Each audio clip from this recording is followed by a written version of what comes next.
नमस्कार दोस्तों। आपको मालूम है कि ईरान के ऊपर धावा बोल दिया है डोनाल्ड ट्रंप ने। भाई ये ओरिजिनली वॉर था इजराइल का ईरान के साथ, लेकिन अब ये हो गया है अमेरिका वर्सेस खमेनी, यानी कि ट्रंप वर्सेस खमेनी। ये जाता हुआ दिखाई देता है और डोनाल्ड ट्रंप ने बोल दिया कि भाई मैं सबसे ज़्यादा ताकतवर आदमी हूं, मुझे किसी से पूछने की जरूरत नहीं है कि मैं किसी कंट्री में जाकर अगर किसी की ठुकाई और धुलाई करता हूं। अपनी गवर्नमेंट के भी लोगों से भी पूछा नहीं, ऑपोजिशन से पूछा नहीं और जाकर धावा बोल दिया। ये वैसे ही काम था जैसे मोदी जी ने किसी को पूछा नहीं, हमने भी ये किया बिकॉज हमें मालूम था कि हमारी ऑपोजिशन हमारे प्लान्स को ऑपोजिशन जो है वो पाकिस्तान को दे देगी। वही काम डोनाल्ड ट्रंप ने किया। अब यहाँ पर भारत में भी सभा पड़ गया कि हमारे प्रिय खमेनी के ऊपर बॉम्ब फेंक दिया। भाई ये तो सुप्रीम लीडर था, इसको ठोक दिया है। अब इसके ऊपर बात करेंगे, अब इनकी यहां पर ठुकाई कैसे होगी इसके ऊपर बात करेंगे। और सेकेंडली ईरान ने भी अटैक करना शुरू कर दिया है अमेरिकन को और इजरायलियों को। ये सारी डिटेल में बात करेंगे मजरी जी के साथ। आज बहुत दिनों के बाद वापस आई हैं क्योंकि इनकी तबीयत ठीक नहीं थी। मुझे पहले बोला था कि मुझे तबीयत ठीक नहीं है, बताना मत, इसलिए क्या खराब था मैं बताने वाला नहीं हूं। इतना बता दिया कि इनकी तबीयत ठीक नहीं थी। मजरी जी जय सिया राम। जय सिया राम। मजरी जी मुझे पहले एक बताओ कि युद्ध तो था इजराइल का ईरान के साथ और उसके अंदर बिल्कुल ये प्लानिंग हो रही थी कि भी कहीं ना कहीं अमेरिका की एंट्री होगी ज़रूर, क्योंकि वो कैपेबिलिटी इजराइल के पास नहीं है जो अमेरिका के पास है। वही हुआ जिसका डर था। लेकिन ईरान ने भी अटैक किया है।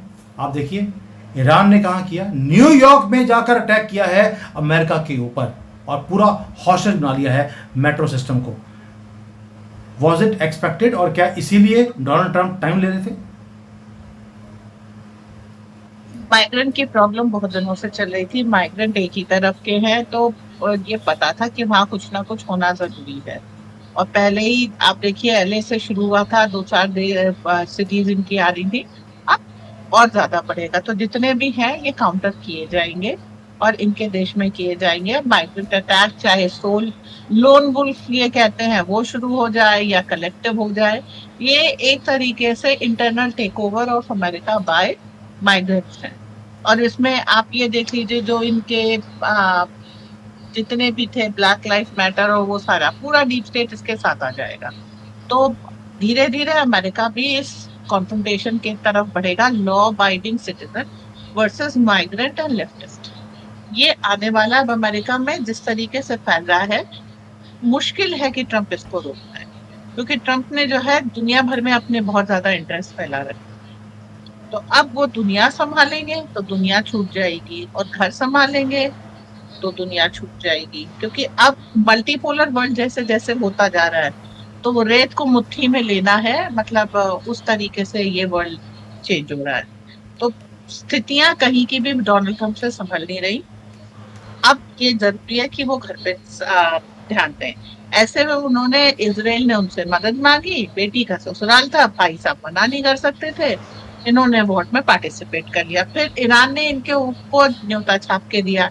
100 मीटर दूर इनकी मिसाइल गिरी थी, 2-4 खिड़कियां टूट गई थी एम्बेसी की, उसमें जो है ये लड़ाई करने पहुंच गए। अब जितनी भी मुस्लिम वर्ल्ड में इनकी एम्बेसी है सारी खतरे में आ गई। एक का शीशा बदला बर्दाश्त कर लेते। देखिए एक प्रॉब्लम है, एम्बेसी में एम्बेसडर और स्टाफ रह नहीं सकता।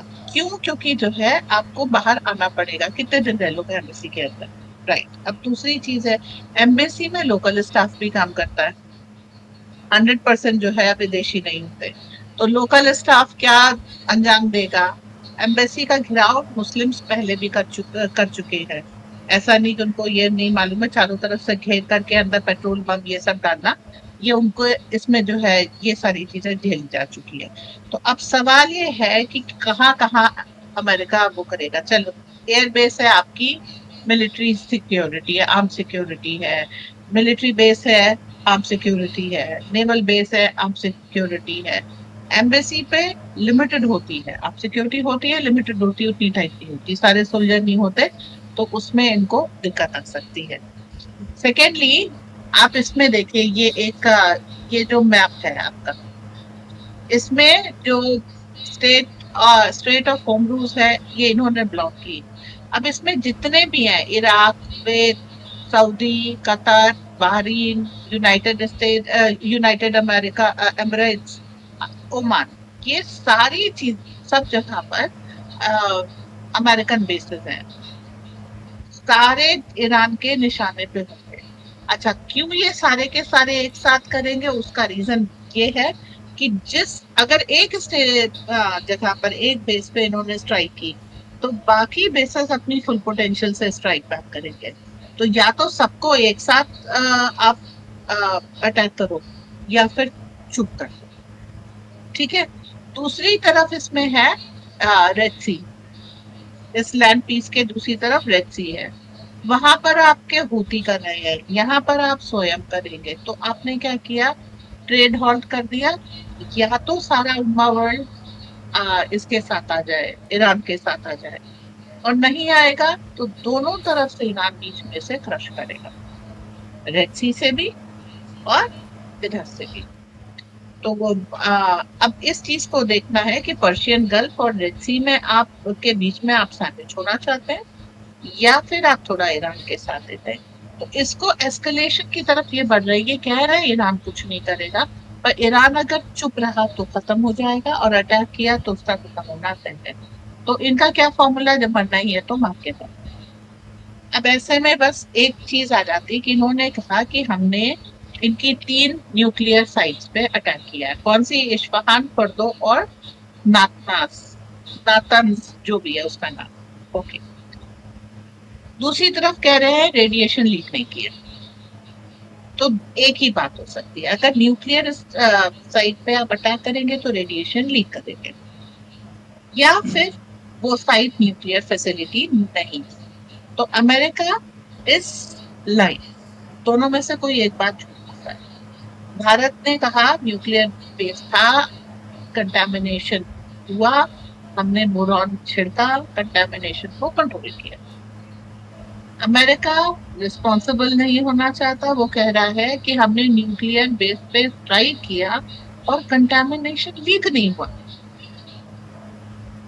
वल्लाह हबीबी, अब जो है इन लोगों का जिस तरीके से आगे जाएगा वो कॉन्फ्रंटेशन हीट अप होता जाए, ये ठंडा नहीं पड़ने वाला। अब आ जाते हैं खलीफा नंबर 2 यानी पाकिस्तान के ऊपर। मंजू जी, पाकिस्तान पे चलते हैं। मैं एक चीज़ और बता दूं, जो आपने बोला बड़ा इंपॉर्टेंट पॉइंट था कि जो फर्दो है जहाँ पर ये न्यूक्लियर साइट है, यहाँ से 2 दिन पहले ही यहाँ से ट्रक निकले हैं। अभी अभी फोटो आई है कि यहाँ से ट्रक्स बहुत ज़्यादा 2 दिन लगातार सामान को यहाँ से शिफ्ट करते रहे। उस बेस को इन्होंने ऑलरेडी खाली कर दिया था ईरान ने, और सुना है कि हो सकता है खमेनी को भी निकाल कर यहाँ से निकाल दिया हो, कि उनको मालूम था इस बेस को अटैक किया जाएगा अमेरिका की तरफ से। जब अमेरिका ने बोला कि 2 हफ्ते मुझे सोचने के लिए चाहिए, ईरान को ब्लफ मालूम था, इसलिए उन्होंने नज़रें गाड़ी हुई थी इस एरिया के ऊपर। और सिचुएशन देखिए क्या है। अब उनकी नज़रें सारे, जैसे आपने पहले बोला, जितने भी एयर बेसिस हैं या मिलिट्री बेसिस हैं मिडल ईस्ट में अमेरिका के, वो खतरे में आ गए हैं। और साथ में एक और काम भी है कि ईरान अब छोड़ने वाला नहीं है। लिब्राडो साथ में है, हिजबुल्लाह को एक्टिवेट कर दिया है, हाउथीज ने बोल दिया हम नहीं छोड़ेंगे अमेरिका को। Now response will be higher. कई लोगों में देख रहा था आज, वो बोल रहे थे कि यार अभी तक रिस्पॉन्स क्यों नहीं किया, ईरान इतना वीक है क्या? ईरान वीक है या स्ट्रैटेजी बनाकर हिट करेगा वहां पर जहां पर डोनाल्ड ट्रंप जो है भंगड़े डाल रहे हैं, वो भंगड़े डाले बंद हो और उसकी इम्पीचमेंट का वो प्रोग्राम हो जाए। देखिए, मैं पहले बोल रहा हूं, डोनाल्ड ट्रंप ने अकेले ऑर्डर दिया है ईरान को बॉम्ब करने के लिए, और उनकी ऑपोजिशन ने बोल दिया impeach him. You think Iran is going to do something ताकि अमेरिका में डोनाल्ड ट्रंप इम्पीच हो जाए? Yes, it is not ruled out, क्योंकि अब ट्रंप को हटाने के लिए डीप स्टेट इधर है। तो ट्रंप के ऊपर जो है डेमोक्रेट्स और डीप स्टेट, ईरान का मतलब है जो उमा वर्ल्ड है, क्या काफी सारे आप कह लीजिए एसेट्स उमा वर्ल्ड में है। तो मुस्लिम वर्ल्ड के साथ मिलकर के इस चीज को कर दे कि हाँ अटैक हो जाए वहां पर, और डोनाल्ड ट्रंप को इस बहाने से निकाल दिया जाए। क्योंकि आज जो इन्होंने हाइफा पे अटैक किया है वो काफी बड़ा है। तेल अवीव पे, हाइफा पे जो अटैक हुआ उसकी पिक्चर्स काफी ग्लूमी है। yes, they have the capability to bring it down.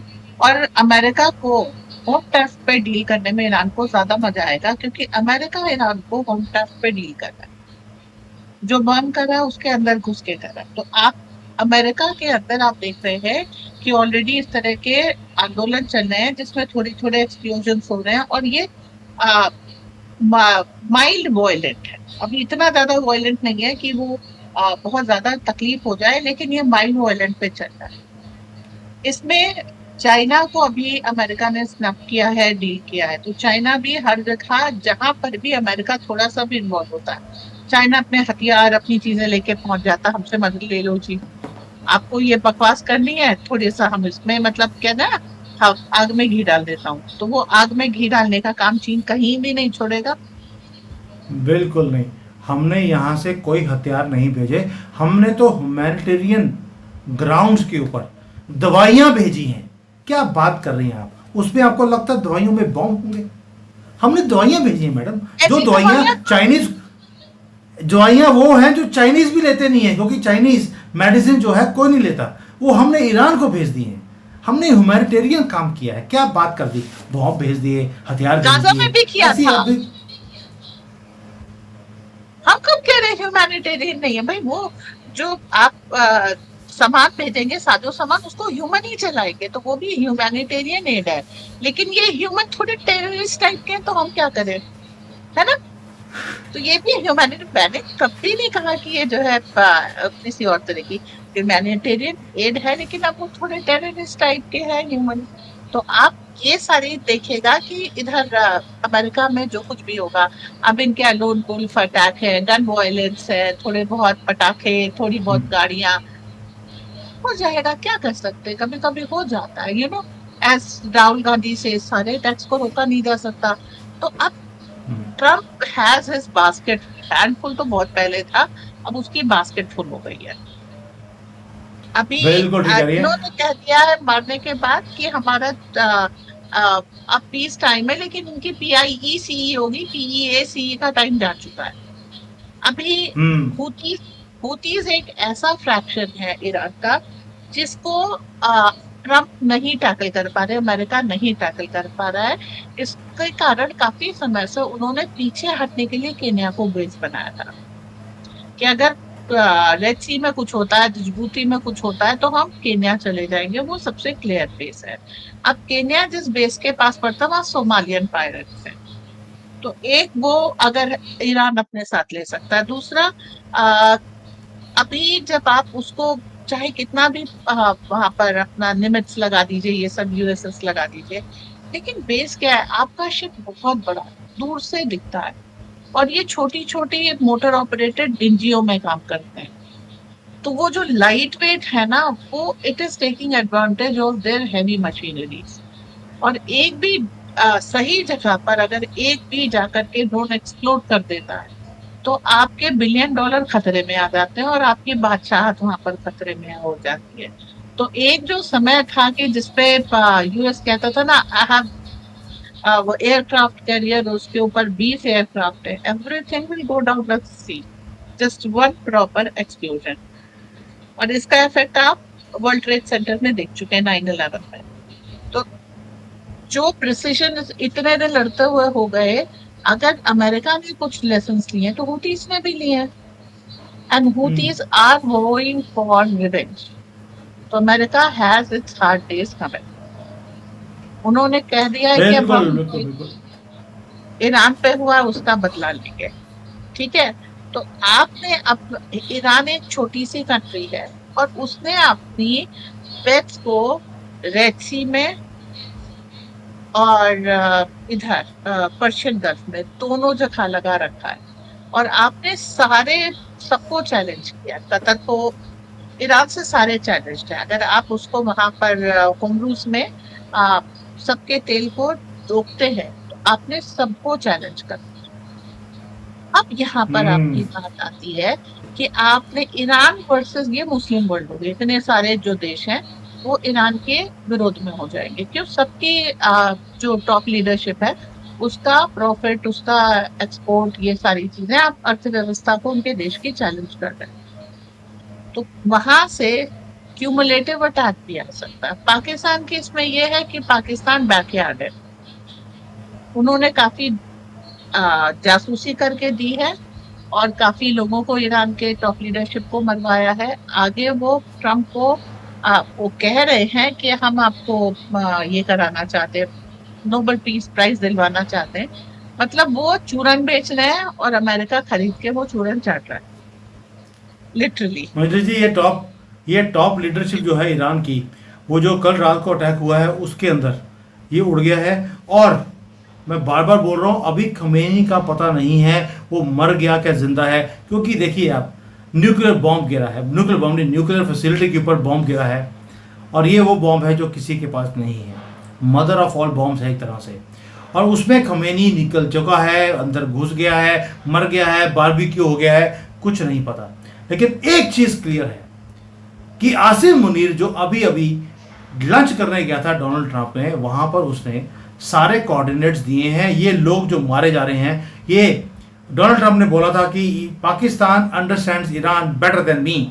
तो ये आप समझ सकते हैं कि जो ये परोस कर दिया गया है कि मैं तुम्हें खमेनी का एड्रेस देता हूं, मुझे बस पैसे दे देना मेरे कंट्री में, वही और थोड़ा सा खाना दे देना। खाना तो इसको मिल गया था वहां पर। साथ में मंजरी जी, ये आदमी बोलते थे कि जी अमेरिकन प्रेसिडेंट को नोबेल प्राइज मिलना चाहिए।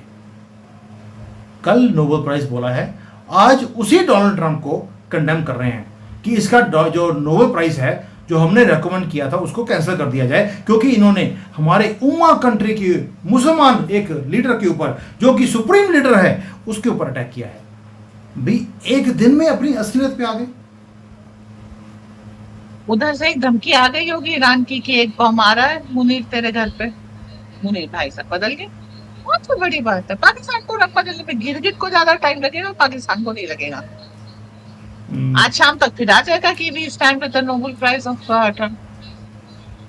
जबानी तो चलानी है, और क्या है, इसको हमारे यहाँ कहते हैं जबानी जमा खर्च। ठीक है, आज इधर कर दिया, कल उधर कर दिया, दोनों पार्टी खुश रहो, दोनों हमें पैसे दो, और जो ज्यादा पैसे देगा आप उसकी तरफ से बोल देंगे, उसकी तरफ लड़ देंगे। शाम को तुम्हारा पेमेंट आएगा, शाम को तुम्हारे साथ, सवेरे उनका पेमेंट है, सवेरे को उनके साथ। मैं आपको एक वीडियो दिखाता हूँ, उसके बाद आपका कमेंट लूंगा इसके ऊपर, आप देखिए। कौन रात के अंधेरे में हमले करते हैं? चोर रात के अंधेरे में हमले करते हैं, बुज़दिल रात के अंधेरे में हमले करते हैं। अगर उनमें हिम्मत होता तो वो दिन में आके ऐलाने जंग करते हैं। रात के अंधेरे में कौन हमले करते हैं, बुज़दिल करते हैं। अब ये जो बिलावल भुट्टो बोल रहे थे, हाँ, ये पाकिस्तानी जो बोल रहा था कि, मैं तभी बोल रहा हूँ, इसका बेचारे का ये समझ नहीं आता कि ये लाइन के इधर है या इधर है। सुबह ये मर्दों की ड्रेस डालता है, शाम को लेडीज़ की ड्रेस डालकर ये दिख रहा होता है, और आपने डांस तो इसके देखे ही होंगे। और ये आज जो बोल रहा था कि रात के अंधेरे में बुज़दिल हमला करते हैं, तो क्या डोनाल्ड ट्रंप को, जिसको इन्होंने बोला था कि नोबेल प्राइज मिलना चाहिए, उसको ये बुज़दिल बोल रहा है आज? ट्रंप को पता लग जाए तो दौड़ा के मारेगा। नहीं, वैसे अभी तो ये भारत के ऑपरेशन सिंदूर के ऊपर बोल रहे हैं, क्योंकि इन भाई साहब के पास नाइट विजन नहीं है ना, इसके कारण। जिस दिन नाइट विजन होगा उस दिन ये चीज हट जाएगी। और इतिहास उठा के देख लो, इस कौम ने कभी नियम पालन करके युद्ध नहीं किया है, जहां मौका मिला जिसको धोखा दे करके वैसे किया है। अब ये जो है बड़े महात्मा बन रहे हैं, तो सुनेगा कौन? असेंबली में बोल दिया, तुम्हारे जैसे 10 लोगों ने ताली बजा दी, उसके बाद हम जब चाहेंगे हम स्ट्राइक करेंगे, जितनी देर चाहेंगे उतनी देर तक स्ट्राइक करेंगे, और जब हम मन चाहेगा फाइट अप करके बैठ जाएंगे। ये तो वही बात है कि आपको बेचारों के, अब देखिए, अभिव्यक्ति की आजादी तो नहीं छीननी चाहिए ना। बिलावल भुट्टो को वैसे भी आजकल कम स्टेज मिलता है, so let. Mahendra ji, China में इस कौम ने, एक गंदी कौम ने जो पाकिस्तानी है, उनकी मैं दिखाता हूँ इनकी असलियत क्या है कौम की। ये एक लड़का है पाकिस्तान के अंदर, ये पढ़ने आया था, यहाँ पर कितनी लड़कियों की ज़िंदगी ख़राब कर दी, उनके साथ इसकी गंदी वीडियोस हैं, रिकॉर्ड करने के बाद सोशल मीडिया पर डाल दी, उस पर पैसे कमाने शुरू कर दिए, और उन सबको प्रॉमिस किया था कि मैं तुम्हें बहुत अच्छी ज़िंदगी दूंगा। वही अल्लाह की कसम खा के बोलता हूँ, आपकी ज़िंदगी में बेहतरीन कर दूंगा। 22-23 लड़कियों की ज़िंदगी यहाँ पर एक लड़के ने ख़राब कर दी है। इसे अब डिपोर्ट करने की बजाय यहाँ पर फांसी पे टांग दिया जाएगा। लेकिन ये कौम हट नहीं सकती। कितने लोगों तो मैंने डिपोर्ट कराया यहाँ पे, सारे पाकिस्तानी हैं। मेरे इलाके में यहाँ पर एक बांग्लादेशी गंदा आ गया था, उसको भी मैंने बाहर निकलवा दिया। He had just taken a house, deal cancel करवा दी। अगर अपनी कम्युनिटी को, अपनी कंट्री को बचाना है, इनके साथ आपको विजिलेंट बनना पड़ेगा। ये लोग यहाँ पे विजिलेंट नहीं थे, ये हरकत हो गई है। और ये जो बुजदिल बोलते हैं दोनों दूसरे लोगों को, खुद कितने बुजदिल हैं वो हमने 1971 में भी देख लिया था, वो हमने इस बार भी देख लिया था जब इनके प्राइवेट जेट्स वो भाग रहे थे यहाँ से उड़ उड़ के, पाकिस्तान से जिंदा भाग वाला काम था। और ईरान के अंदर भी जो है, जैसे ही युद्ध शुरू हुआ प्राइवेट जेट्स उड़े, और वो कोई कतर जा रहा है, कोई ओमान जा रहा है, और उसमें टॉप लीडरशिप भागती हुई दिखाई दी। लोगों ने बोला कि खमेनी भी भाग चुका है। सुप्रीम लीडर बोलता अपने आप को कि अल्लाह के सिवाय मैं किसी से नहीं डरता, अल्लाह की कसम खा के बोलता हूँ कि मैं किसी से डरता नहीं हूँ। और जब पहला बॉम्ब गिरा ईरान के ऊपर इजराइल की तरफ से, उसकी मेंटल हालत ख़राब हो गई थी। उसके जो कमांड है, उसकी डायरेक्शंस है, वो सुनना ही बंद कर दिया था ईरान की फ़ौज ने। ये है इनकी असलियत। ये दिखाने के लिए कुछ और है, करने के लिए कुछ और है। और महेंद्र जी, एक आखिरी क्वेश्चन पूछता हूँ। भारत के अंदर जो ये इतना प्यार उमड़ रहा है ईरान के लिए कश्मीरियों का, कि पहले तो बोलते हैं कि कश्मीर वहाँ से ईरान से भारत ले आए, फिर बोलते हैं क्योंकि 80 मुसलमान, हम तो बस में नहीं जाएंगे, हमारी तो शान के खिलाफ है, हम भीख मांग लेंगे लेकिन बस में नहीं जाएंगे। फिर बोलते हैं कि हमें फ्लाइट चाहिए, और वहां पहुंचकर कश्मीर में दोबारा वही काम किया, ईरान का झंडा फैला लिया, खमेनी की शक्ल दिखा दी, और हम ईरान के साथ हैं। इनका जो ये उम्मापन है, ये कभी खत्म हो सकता है? हिंदुस्तान के साथ तो ये कभी हो ही नहीं सकते। आपने इतना खिलाया पिलाया, सब कुछ किया, जब से ये 370 खत्म किया है, ये फिर अपनी वही भाषा, ईरान, उम्मा, मुसलमान, मोहम्मद, खमेनी, इससे के अलावा ये बाहर जा ही नहीं सकते। देखिए, आपकी जो चीज हुई है वो इस मामले में अच्छी हुई है कि जो कुछ है वो अगेन जबानी जबान खर्च है, बोल रहे हैं पर एक्शन जीरो, ठीक है। वरना व्हाट द थिंग वाज कि इनकी तैयारी काफी अच्छी थी। आपने कूड़े के ढेर से निकलते हुए बम्स देखे होंगे, और ड्रोन वगैरह सब चीजें इनके पास थी। काफी अच्छा असलहा इनकी मस्जिदों में रहता था, समय समय पे ये न्यूज भी आती रहती थी। आपने चाइना का दिखाया है, मैं तो आपको बता रही हूँ, ब्राह्मण लड़की, कच्ची लड़की, इन सबके रेट्स फिक्स है इनके। ऐसा नहीं है कि ये हरकतें भारत में नहीं है या ऐसे नहीं है। तो इनके यहाँ लड़कियों से कमाते एक समझ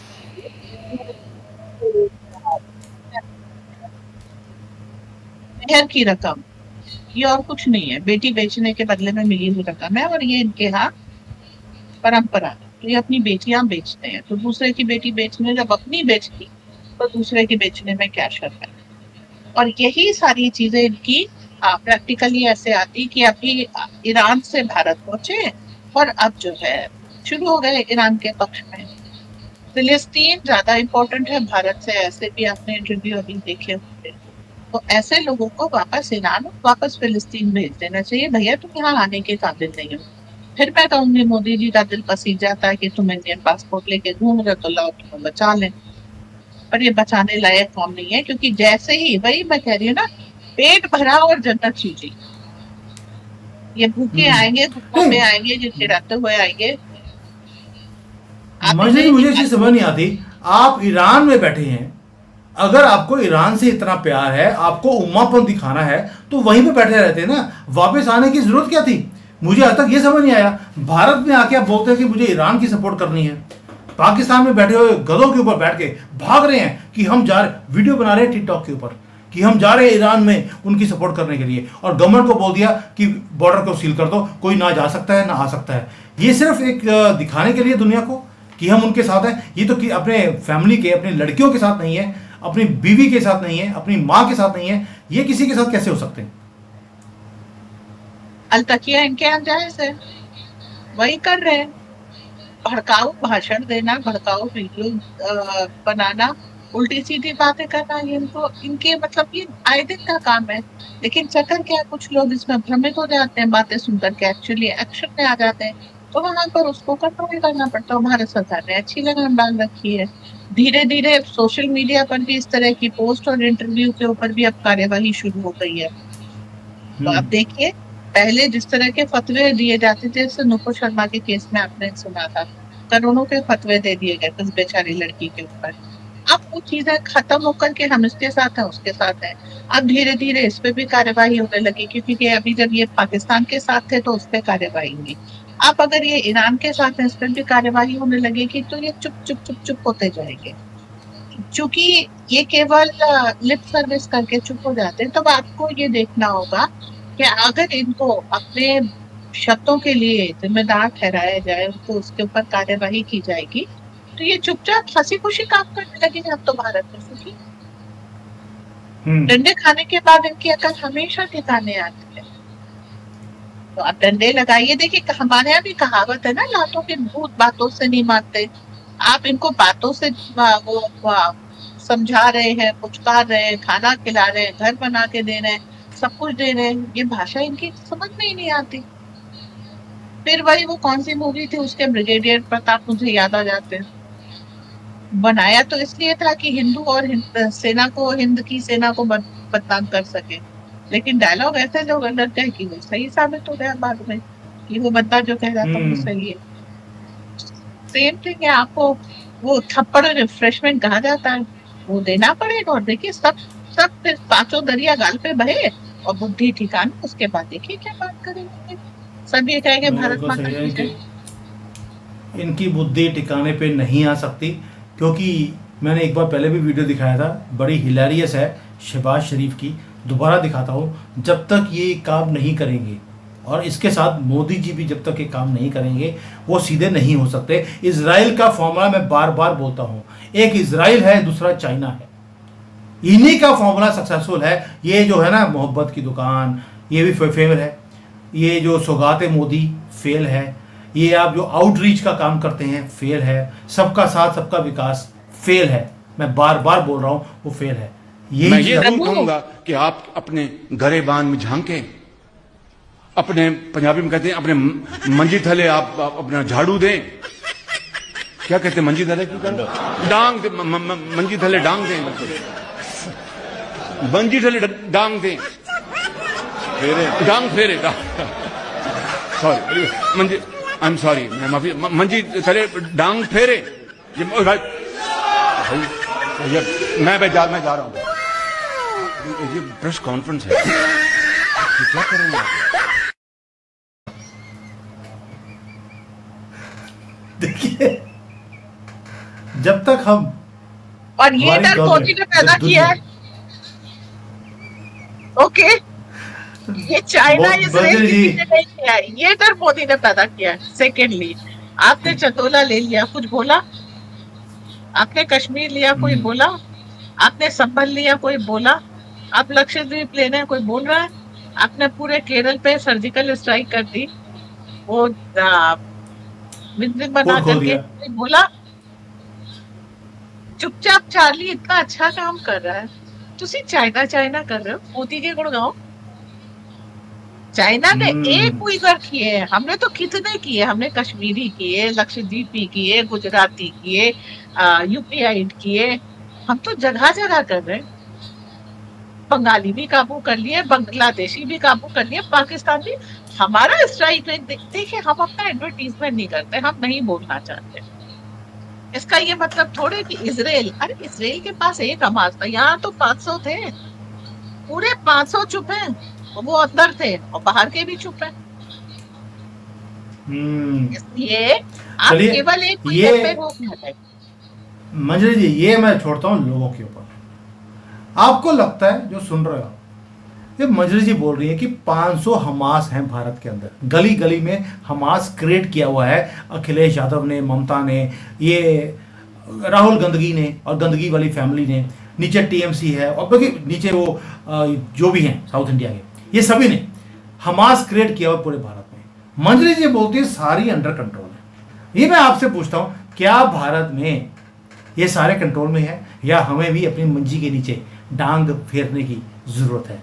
ये मैं आपसे पूछता हूं, क्योंकि डांग तो फेरनी पड़ेगी, ये मेरा मानना है। उसके बिना आप कंट्री को बचा नहीं, आप डांग आपको रोज फेरनी पड़ेगी, उसके बिना काम रोज नहीं फेर रहा चलेगा। है। मंच आप बस। दिल्ली का सीएम ये लो। को देख लो, ठीक है, हाँ, आप वो उस नाम मानता देख हूं। लो, बस मानता हूं। My point is proven. Okay, पर- आई विन। तो दोस्तों, as far as Iran is concern, Iran के ऊपर अटैक किया। ईरान ने क्या किया, कल मैंने वीडियो बनाया था, लंदन पे अटैक किया है, आज न्यूयॉर्क पे अटैक कर दिया, पूरा हॉस्टेज बना लिया है उन कंट्रीज को। हर जगह पे ये पहुंचे हुए हैं और क्लैशेस भी इतने गंदे तरीके से कर रहे हैं। पुलिस को बोलते हैं हाथ लगा के दिखाओ, हम यहां पर न्यूक्लियर बॉम्ब फेंकेंगे। देखिए आज उन्होंने न्यूक्लियर बॉम्ब, पहले बोलते हैं, इनकी गवर्नमेंट बोलती है हमारे पास तो न्यूक्लियर बॉम्ब है ही नहीं, लेकिन उनके लोग बोलते हैं आपके ऊपर न्यूक्लियर बॉम्ब फेंकेंगे, वैसे ही जैसे पाकिस्तानी बोलते हैं, भारत को भी और पूरे वर्ल्ड को भी। यानी कि इन लोगों के पास न्यूक्लियर बॉम्ब की धमकी एक ऐसी है, इसलिए दुनिया रुकी हुई है कि इनको न्यूक्लियर बॉम्ब नहीं बनने देना। लेकिन मेरा सवाल एक और है आपसे, एक तो क्वेश्चन मैंने पूछ लिया आपको, 500 हमास क्या कंट्रोल में है? दूसरा ये है कि एक ईरान के पास पॉसिबिलिटी है कि वो एक बॉम्ब बना लेगा, दूसरा है कि पाकिस्तान के पास बॉम्ब ऑलरेडी है। तो अमेरिका ने ईरान को तो ठोक दिया, पाकिस्तान को जब हम ठोकने की बात करते हैं तो कहते नहीं नहीं नहीं इनके पास बॉम्ब है, मत करना, और उनको लॉन्च पे बुलाते भी हैं। ये दोगलापन क्या हमें समझ नहीं आता कि हमारे आंखों के सामने ये दोगलापन चल रहा है, और क्या हमें अमेरिका के साथ सपोर्ट करना चाहिए या नहीं करना चाहिए? ये I leave it on you. Yes Mahendra ji, आखिरी क्लोजिंग कमेंट। पाकिस्तान के पास जो बॉम्ब है वो अमेरिका के हैं, बेचारा क्या करेगा? और हम पाकिस्तान को डील कर रहे हैं ना, रोज रिक्टर स्केल पे भूकंप आ रहे हैं।